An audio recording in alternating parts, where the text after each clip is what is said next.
Is extremely high HDL beneficial or harmful? Too much of something good can be harmful, so goes the saying. Is this true in case of high density lipoprotein cholesterol, HDL also?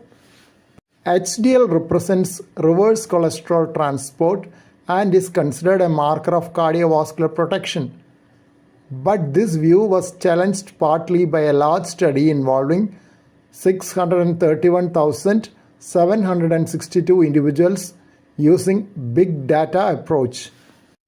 It was an observational study using CAN-HEART dataset which had 17 different individual level data sources.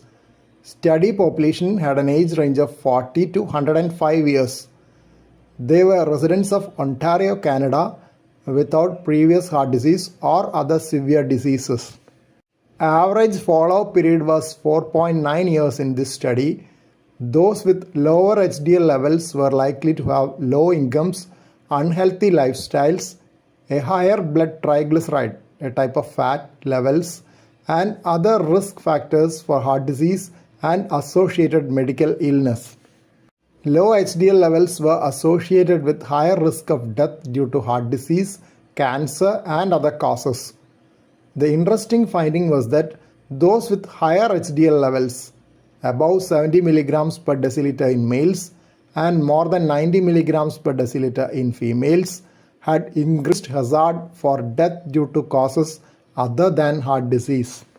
This has been called the U-curve in case of HDL, with higher risk at low levels as well as extremely high levels.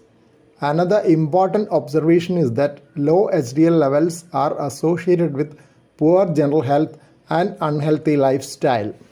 An earlier study from Finland among male smokers had also noted the U-shaped dose response in men aged 60 years or more for death due to all causes. There was a view that increased HDL in that study was due to increased alcohol intake. The EPO Japan study had 43,407 individuals followed up for 12.1 years. Extremely high HDL in this study was defined as HDL levels of 90 mg per deciliter or more.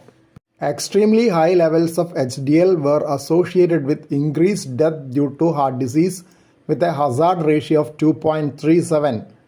Risk of extremely high HDL was more evident among current drinkers. Similar results were reported by other studies with tens of thousands of participants as well. Though most of these studies showed a negative role for extremely high HDL, there is a recent study from Korea which showed that extremely high HDL was not associated with increased risk of death due to heart attack and stroke. That study with 343,687 subjects also defined extremely high HDL as 90 mg per deciliter or more. The median follow-up period was 6 years. So to conclude, the final word on extremely high HDL is still not available. We need large-scale population studies of longer period across multiple countries to see whether the U-shaped dose-response relationship noted in several studies is actually due to HDL or some other associated confounding factors. Please don't forget to subscribe to this channel for future updates and click on the bell icon for all updates.